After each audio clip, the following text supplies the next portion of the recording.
देखो जी, जो अविनाश पांडे है ये संघ द्वारा प्रायोजित अधिकारी है और ऐसे कई अधिकारी इस समय उत्तर प्रदेश सहित पूरे देश में काम कर रहे हैं जो संविधान की शपथ लेकर संघ और आरएसएस के लिए काम कर रहे हैं। इसमें शासन प्रशासन से जो इनको सह मिली हुई है, जो इनको इनकी पीठ पे हाथ रखा हुआ है, जो पीछे से योगी आदित्यनाथ ने, मोहन भागवत ने इन लोगों को पुचकार रखा है कि बेटा जाओ, तुम गुंडागर्दी करो, तुम्हें पूरी छूट है, तुम्हारे खिलाफ कोई कार्रवाई नहीं होगी।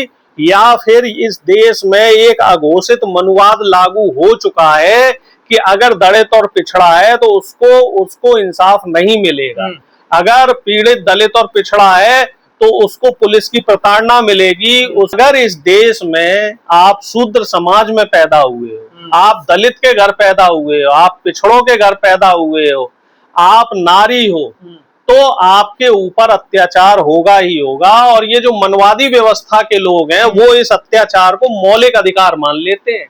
वो ये मान के चलते हैं कि दलित को प्रताड़ित करना हमारा जन्म सिद्ध अधिकार है। और यही वजह है कि अविनाश पांडे जैसे जो पुलिस वाले हैं, जिन्होंने संविधान की शपथ खाई हुई है, जिनके हाथ में डंडा है, घटना बिल्कुल साफ सीधी है कि एक दलित समाज की महिला के साथ उत्पीड़न हुआ, उसका बलात्कार हुआ, उसके बाद उसकी नृशंस हत्या हो जाती है और जो उनके परिवार के लोग हैं वो प्रशासन के पास जाते हैं कि हमें न्याय चाहिए और प्रशासन उन्हें न्याय नहीं देता है, प्रशासन उन्हें झूठी दिलासा भी नहीं देता है। प्रशासन अपराधियों को पकड़ने की बजाय जो लोग पीड़ित हैं उन पीड़ितों को ही जेल की सलाखों के पीछे डालते हैं, उनकी पिटाई करते हैं और उस पिटाई के वीडियो भी सोशल मीडिया पे वायरल हो रहे हैं।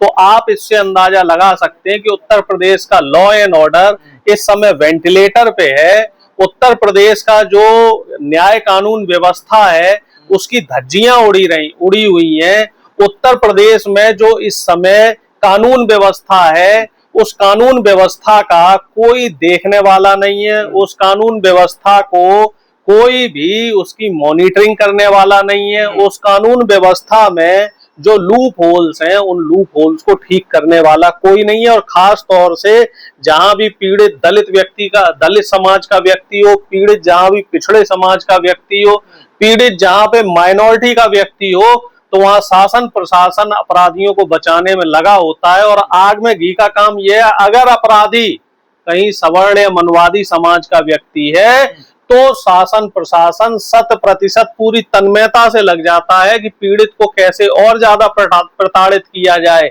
हाथरस की घटना हम लोग अब तक नहीं भूले। हाथरस में क्या हुआ था, कैसे पुलिस प्रशासन ने पीड़ितों को न्याय नहीं दिलवाया और अपराधियों को बचाने में पूरा का पूरा सहयोग किया। ठीक इसी तरह की एक घटना और अभी घटित हुई है जिसमें बघेल पाल समाज की एक 12-13 साल की बच्ची के साथ एक दो नहीं बता रहे 30 से ज्यादा लोगों ने बलात्कार किया और उसके बाद उसकी हत्या कर दी जाती है। और मामले पर ना तो सरकार के लोग कुछ बोल रहे हैं, ना प्रशासन के लोग कुछ टीका टिप्पणी कर रहे हैं। और न्याय मांगने के लिए जब पीड़ित के परिवार के लोग जाते हैं तो उनको बेरंग करके वहां से थाने से लौटा दिया जाता है। आखिर इन दलित पिछड़े समाज के जो लोग हैं, जो गरीब तबके के लोग हैं, दलित पिछड़े, आखिर इनका अपराध क्या है? क्या इनका दलित पिछड़े घर में पैदा होना ही इनका अपराध है? क्या इस देश में 80 साल हो गया देश को आजाद हुए, प्रधानमंत्री कहते हैं कि देश आजाद हो गया है, देश अब जो है विश्व में विश्वगुरु बन रहा है और विश्वगुरु बनने के लिए डंके पीटे जा रहे हैं। प्रधानमंत्री 2 और 6 को 8 और 1 और 7 को 8 बताकर तालियां पिटवा रहे हैं, लेकिन पीड़ितों को न्याय नहीं दिलवा पा रहे, दलित पिछड़ों के साथ इंसाफ नहीं करवा पा रहे। कहीं आदिवासी पीटा जा रहा है इस देश में, कहीं दलित पीटा जा रहा है। एसएसपी थप्पड़ मार रहे हैं आंदोलनकारियों को, जो बैन में बैठे हुए हैं उसमें भी जाके वो थप्पड़ बजा रहे हैं। देखिए वही तो बात मैं कह रहा हूँ, क्या एक अधिकारी को शोभा देती है? वो भी वरिष्ठ जो अपराधी है, अपराधी के तो ये बाल नहीं बांका कर पा रहे हैं, लेकिन जो पीड़ित व्यक्ति है उस पीड़ित व्यक्ति को जाकर ना सिर्फ डरा धमका रहे हैं बल्कि उसकी पिटाई भी की जा रही है। तो क्या देश में संविधान है या नहीं है, या फिर देश में व्यक्तियों से ऊपर संविधान हो गया है, या फिर बीजेपी आरएसएस ही देश की दशा और दिशा को तय करेगा, या फिर इस देश में एक अघोषित मनुवाद लागू हो चुका है कि कि अगर दलित और पिछड़ा है तो उसको इंसाफ नहीं मिलेगा, अगर पीड़ित दलित और पिछड़ा है तो उसको पुलिस की प्रताड़ना मिलेगी, उसको शासन प्रशासन की तरफ से सिर्फ और सिर्फ झूठे दिलासे मिलेंगे। मुझे तो ऐसा ही लग रहा है इसमें शासन प्रशासन से जो इनको सह मिली हुई है, जो इनको इनकी पीठ पे हाथ रखा हुआ है, जो पीछे से योगी आदित्यनाथ ने, मोहन भागवत ने इन लोगों को पुचकार रखा है कि बेटा जाओ, तुम गुंडागर्दी करो, तुम्हें पूरी छूट है, तुम्हारे खिलाफ कोई कार्रवाई नहीं होगी। इन लोगों के खिलाफ कोई शिकायत करने जाता है, जब इन लोगों के खिलाफ कोई न्याय की गुहार करने जाता है तो वहां भी सुनवाई नहीं होती। दलितों की जगह अगर कोई और अपर कास्ट होता तो ऐसे ही करते एसएसपी, उनके साथ भी ऐसे ही करते। आप देखो ना, राम मंदिर का मामला है या इसके अलावा जो अभी पीछे घटना हुई थी ब्रजभूषण शरण सिंह को लेके, तो ब्रजभूषण के बचाव में ये लोग आ गए थे, जबकि ब्रजभूषण भी अपराधी था, लेकिन ब्रजभूषण को एक तरीके से पीड़ित बताकर उसके सब लोग उसका सपोर्ट करने लग गए थे। फिर सब लोग जो छत्री सभाएं हैं, जो हिंदू महासभाएं हैं, जो आरएसएस के लोग हैं, जो बजरंग दल के लोग हैं, वो उन्हें बचाने में लग गए थे। आपने कुलदीप सेंगर का कांड देखा, आपने चिन्मयानंद का कांड देखा। कुलदीप सेंगर के मामले में किस तरीके से बीजेपी और आरएसएस ही नहीं, साथ ही साथ जो तमाम हिंदू दल जो अपने आप को कहते हैं कि हम हिंदू हैं, उन लोगों ने कुलदीप सेंगर को बचाने की पूरी कोशिश करी। और नहीं, आंदोलनकारी को डिटेन करके अगर पुलिस अपनी वैन में बैठा लेती है तो फिर मानने की क्या जरूरत है, उस पर हमला करने की क्या जरूरत है? आपने तो कस्टडी में ले लिया ना, वो अपनी वैन में बैठा लेना आंदोलनकारी। ऐसा है कि दलित और पिछड़ा इस देश में इंसान नहीं माना जाता। तुलसीदास जी ने क्या कहा था, हालांकि इस बात पे बहुत विवाद हो चुका है, मुझे भी कई लोग गालियां दे चुके हैं कि ढोल गवार शूद्र पशुनासी ये सब ताड़न के अधिकारी।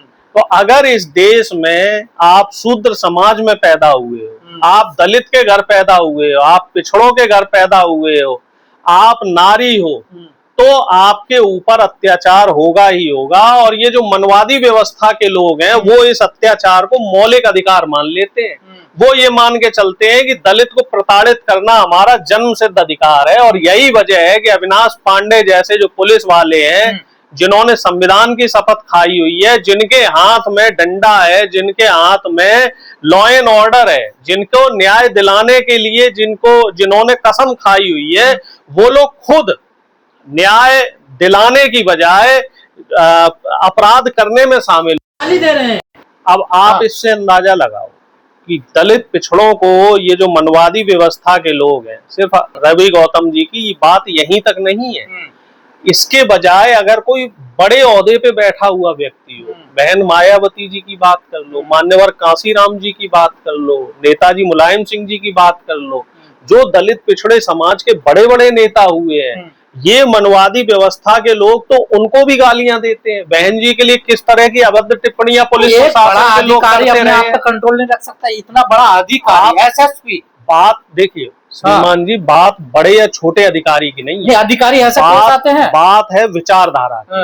वो लोग किस समाज में जन्म लिए हैं, कैसे उनको ट्रेनिंग दी गई है, कैसी उनकी मनोदशा है, आप उनकी मनोदशा समझिए कि ये लोग शुरू से एक चीज ये पढ़ते आए हैं कि वो दलित है तो दलित का काम है वो नीचे बैठेगा, वो हमारी जी हजूरी करेगा और हमारा जब मन करेगा तब हम उसे गाली दे सकते हैं।